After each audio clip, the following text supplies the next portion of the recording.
శ్రీమాత్రే నమ. జయ గురు దత్తాత్రేయ నమ. ఈ వీడియోలో మనం మకర రాశి వారికి నవంబర్ 16 నుంచి డిసెంబర్ మధ్యలో ఏర్పడినటువంటి బుధాదిత్య యోగ ప్రభావం ఈ మకర రాశి వారి మీద ఏ విధంగా ఉండబోతుంది అని పరిశీలించినప్పుడు, సాధారణంగా ఈ బుధాదిత్య యోగం ఇంచుమించుగా ఒక సంవత్సరం ఈ రవి యొక్క గమనం అంటే ఇంచుమించుగా సూర్యభగవానుడు ప్రతి 30 రోజులకి ఒక రాశి నుంచి ఒక రాశికి మారడం.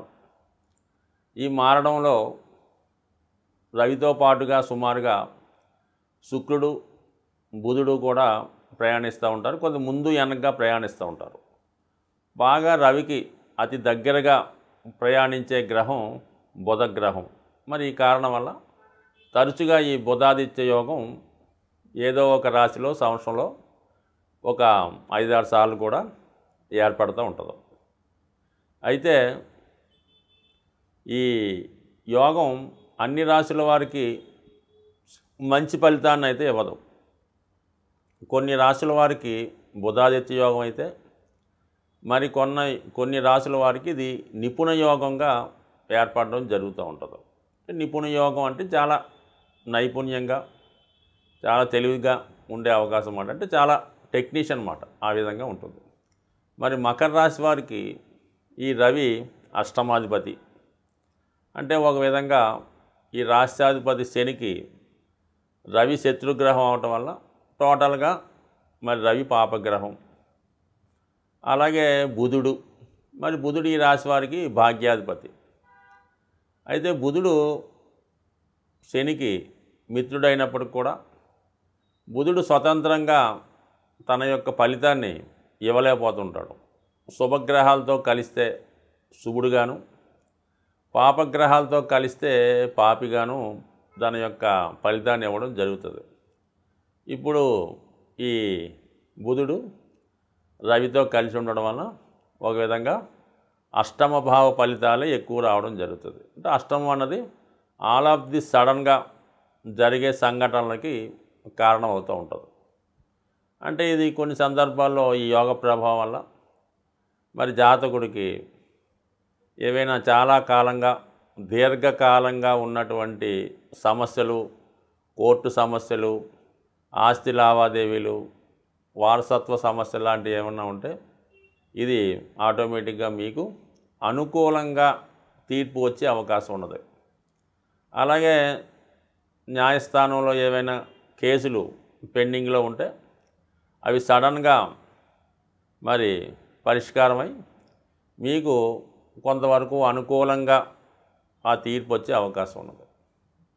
ఇక ఏదన్నా మీరు చాలా కాలంగా ఎవరికన్నా రుణం ఇచ్చి ఉన్నా, లేదంటే ఏదైనా ఆస్తి పంపకాల్లో మీ భాగమో లేదంటే దాని తాలూకు ధనమో రావాల్సి ఉన్నా మరి ఈ సమయంలో సడన్గా వారి దగ్గర నుంచి ఆ ధనం మీకు వచ్చే అవకాశం ఉంది. అంటే ఇవన్నీ ఎందుకు జరుగుతున్నాయంటే మరి అష్టమాధిపతిగా ఈ యోగ ప్రభావం లాభస్థానంలో ఏర్పడడం జరిగింది. మరి సాధారణంగా 11వ స్థానంలోకి ఏ గ్రహం వచ్చినా ఖచ్చితంగా జాతకుడికి ఒక లాభాన్ని, అంటే ఏదో ఒక లాభం కలుగుతుంది.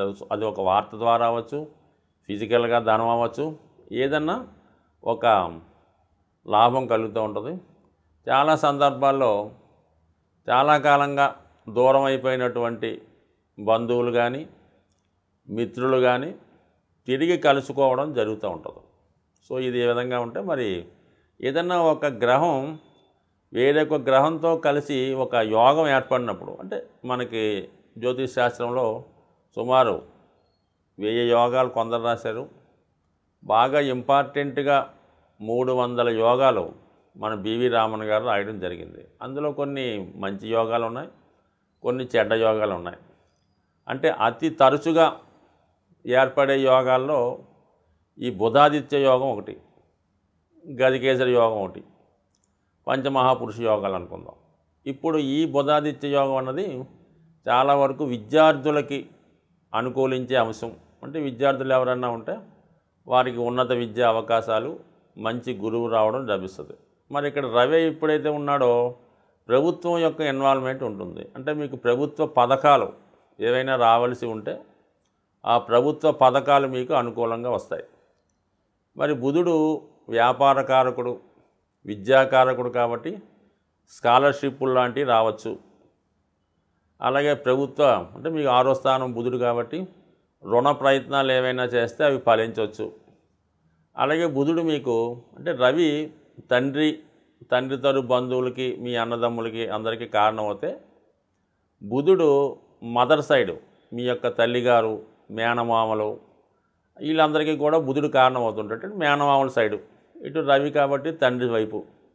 మరి రెండూ కలిసి 11వ స్థానంలో రావడం వల్ల అటు మీకు తండ్రి తరపు బంధువులు, తల్లి తరపు బంధువులు ఖచ్చితంగా మీకు సహకరిస్తారు. దేనికి?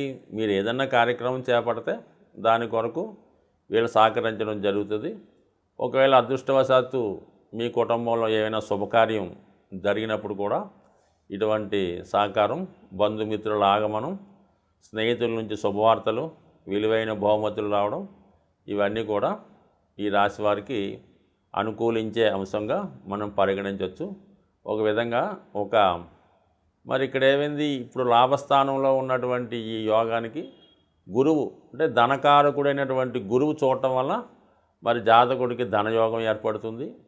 సంతానకారకుడైనటువంటి గురువు చూడటం వల్ల సంతానం ద్వారా లాభం రావచ్చు, వాళ్ళు మీకు సహకరించవచ్చు, సంతానం అభివృద్ధి కలగవచ్చు. ఇక జ్ఞానకారకుడు అదృష్టానికి కారకుడు కాబట్టి ఏదో విధంగా మీకు అదృష్టం కలిసి వచ్చే అవకాశం ఉంది. ఈ సమయంలో ఈ యోగం మీకు చాలా వరకు మంచి ఫలితం ఇచ్చే స్థాయిలో ఉంటే దానికి గురువు కూడా తోడవడం వల్ల కామన్గా ఇది అనేక రెట్లు శుభ ఫలితం ఈ మకర రాశి వారికి మీ యొక్క జాతక చక్రంలో రాసి ఉన్నదాన్ని బట్టి మీ యొక్క జాతకం అదృష్ట జాతకమా దురదృష్ట జాతకమా అన్నదాన్ని బట్టి కూడా ఉంటుంది. మీకు ప్రస్తుతం జరుగుతున్నటువంటి దశలను బట్టి కూడా ఈ యొక్క గ్రహాల ప్రభావం, గోచార ప్రభావం ఉంటుంది. కాబట్టి ఇవి మీ యొక్క చేసుకున్న దాన్ని బట్టి ఉంటుంది తప్ప ప్రతి ఒక్కరికి ఇది కలిసి వస్తుందని మాత్రం భ్రమలో పడద్దు. సాధారణంగా ఒకరి జన్మజాతకంలో ఏర్పడినటువంటి ఒక యోగాలు కానీ అలాగే గ్రహాల యొక్క స్థితి ఎప్పుడూ కూడా ఆ యొక్క గ్రహాలని జాతకుడు ప్రసన్నం చేసుకోవాలన్నమాట. అంటే మనకి పూర్వకాలంలో ఈ జానపద సినిమాలు చూసేటప్పుడు ఈ మాంత్రికులు అవ్వచ్చు, వేరే వాళ్ళు అవ్వచ్చు, ఏదో ఒక దేవతని ప్రసన్నం చేసుకొని దాంతో కొన్ని శక్తులను వాళ్ళు పొందడం అన్నది మనకి జానపద సినిమాల్లో కనబడుతూ ఉంటుంది. దానికి చాలా వరకు రాజులు కూడా చాలా కాలం తపస్సు చేసి ఒక పవర్ అంటే అది శివుణ్ణో విష్ణుమూర్తినో పూజించి ఆ శక్తి పొందేవారు. స్వభావసిద్ధంగా జాతకంలో వాళ్ళకి యోగం ఉన్న పొందడం జరుగుతూ ఉంటుంది. ఇప్పుడు కూడా జాతకుడు మనకి జన్మించిన జన్మచక్రంలో ఏదో గజకేసరి యోగం ఉందండి, పంచమహాపురుష యోగం ఉంది, రవి ఉచ్చులో ఉన్నాడు, శుక్రుడు ఉచ్చులో ఉన్నాడు, ఏముంది ఇంకా బ్రహ్మాండంగా డెవలప్ అవుతాం, ఎగ్గా కలిసి వస్తుంది చాలామంది అనుకుంటూ ఉంటారు. వాళ్ళు అనుకోవడం కన్నా సాధారణంగా వాళ్ళ పేరెంట్స్ ఈ పిల్లవాడి జాతకాన్ని చూసి మా వాడి జాతకంలో శుక్రుడు ఉచ్చులో ఉన్నాడండి బ్రహ్మాండంగా అని వాళ్ళు సరదా పడుతుంటారు. కానీ ఎప్పుడు కూడా జాతకుడు ప్రయత్నం చేస్తేనే ఆ గ్రహం యొక్క ఫలితాన్ని పొందడం జరుగుతూ ఉంటుంది. ఉదాహరణకి శుక్రుడు చాలా బలంగా ఉన్నాడు, ఇతను సినిమాలో బాగా రాణించగలడు అని జాతక చక్రంలో ఒక జ్యోతిష్కుడు చెప్పినప్పుడు అది ఆటోమేటిక్గా సునాయాసంగా రావడం ఏమి జరగదు. అది విశేషమైనటువంటి కృషి చేసి ఒక ఇన్స్టిట్యూట్లో చేరి ఎంతో ప్రయత్నం చేసి కొంతమంది దగ్గర శిక్షణ పొందిన తర్వాత ఆ గుర్తింపు రావడం జరుగుతూ ఉంటుంది. అంటే ఉదాహరణకి మన చిరంజీవి గారే అనుకుందాం, ఆయన జాతకంలో శుక్రుడు బలంగా ఉన్నా శని ఉచ్చులో ఉన్నా మరి అంత సాధారణంగా ఆయన ఏమి ఆడతా పాడుతా రాలేదు కదా, జీవితంలో చాలా కష్టపడిన తర్వాత పైకి రావడం జరుగుతూ ఉంటుంది. అలాగే మరి జన్మజాతకంలో ఈ బుధాదిత్య యోగం ఏర్పడిన వాళ్ళకి బుధాదిత్య యోగం ఉందని మావాడి జాతకంలో మావాడు కలెక్టర్ అయిపోతాడు లేదంటే నెంబర్ 1 ఆఫీసర్ అన్నది అవటం మాత్రం ఒట్టి కళ లాంటిది. ఖచ్చితంగా ఒక మంచి గురువుని ఆశ్రయించి ఖచ్చితంగా దానికి తగినటువంటి సబ్జెక్ట్ నేర్చుకొని ఒక క్రమశిక్షణతో ఉండడం వల్ల ఈ యోగ ప్రభావం రావడం జరుగుతుంది. ఎవరు ఇంచుమించుగా 100కి 60 మంది జాతకాల్లో ఈ బుధాదిత్య యోగం ఉంటుంది. మరి అందరూ ఉన్నత విద్యావేత్తలు అవుతున్నారా అంటే వాళ్ళ ప్రయత్నం బట్టి ఉంటుంది. మరి ఖచ్చితంగా ఈ బుధాదిత్య యోగం రాణించాలంటే మరి జాతకుడు ముందుగా సూర్య నమస్కారం, సూర్య ఆరాధన అంటే ప్రతిరోజు కూడా సూర్య నమస్కారం చేసుకొని సూర్యభగవాన్ని తనకు తెలిసిన విధంగా ఆదిత్య హృదయమో సూర్యాష్టకమో ఏదన్నా సూర్య మంత్రాన్ని చదువుకొని ఆదివారం రోజు చాలా నియమంగా ఉండాలి. అంటే కామన్గా అది ఎన్వి, మద్యం, మందు ఏదో కొన్ని ఉంటాయి కదా, వీటికి దూరంగా ఉండడం అన్నది ఈ యోగం రాణించాలంటే అది రాజకీయ నాయకులకైనా ప్రభుత్వ ఉద్యోగులకైనా సాధారణ వాడికైనా ఈ ఆదివారం నియమం వల్ల అపారమైనటువంటి శక్తి రవిబలం కలుగుతూ ఉంటుంది. ఇక బుధుడు మారించాలంటే విష్ణుమూర్తి ఆరాధన, వెంకటేశ్వర స్వామి, విష్ణుమూర్తి, విష్ణు సహస్రనామ పారాయణ ఇవి చేసుకోవడం వల్ల బుధుడు బలవంతుడు అవుతాడు. అంటే సాధారణంగా ఈ బుధుడు జాతకంలో రాణించాలంటే వ్యాపారంలో రాణించాలన్నా విద్యలో ఉన్నతి సాధించాలన్నా ఏకాదశి ప్రతి నెలలో వచ్చే 2 ఏకాదశుల రోజు విధి విధానంగా ఉపవాసం ఉండగలిగితే ఉపవాసం ఉండి ఆ రోజు మంచి సాత్వికమైనటువంటి ఆహారం తీసుకుంటూ ఎక్కువగా ఏదో ఒక వాళ్ళకి ఇష్టమైనటువంటి విష్ణు సహస్రనామో గోవిందనామాలో లేదంటే ఒక మంచి ఆధ్యాత్మికవేత్త దగ్గర ఒక మంచి గురువు దగ్గర అతను సాన్నిధ్యం అంటే మన పని చేసుకుంటూనే ఏదో విధంగా ఆ దైవం మీద దృష్టి పెట్టడం వల్ల ఈ విధంగా ఏకాదశి చేయడం వల్ల ఉపవాసం వల్ల బుధగ్రహ అనుగ్రహం పొందడం జరుగుతూ ఉంటుంది. సో ఈ కారణం వల్ల ఇటు సూర్య నమస్కారాలు ఆదివారం చేసుకుంటూ నెలకి 2 సార్లు వచ్చే ఈ ఏకాదశి నియమం పాటించడం ఖచ్చితంగా చేసి చూడండి. ఎక్కువ రోజులు అక్కర్లేదు, 1 సంవత్సరం ఎవరైనా ప్రయత్నం చేయండి. వాళ్ళు ఉన్నత స్థితికి ఖచ్చితంగా ఏ స్థాయిలో ఉన్నా ఎదగడం జరుగుతుంది.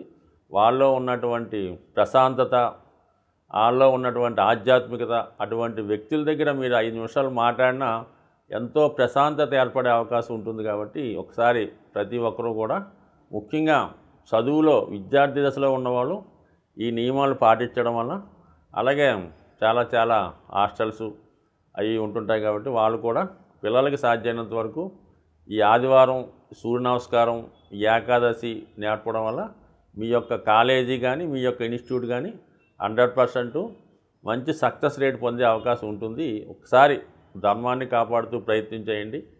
స్వస్తి.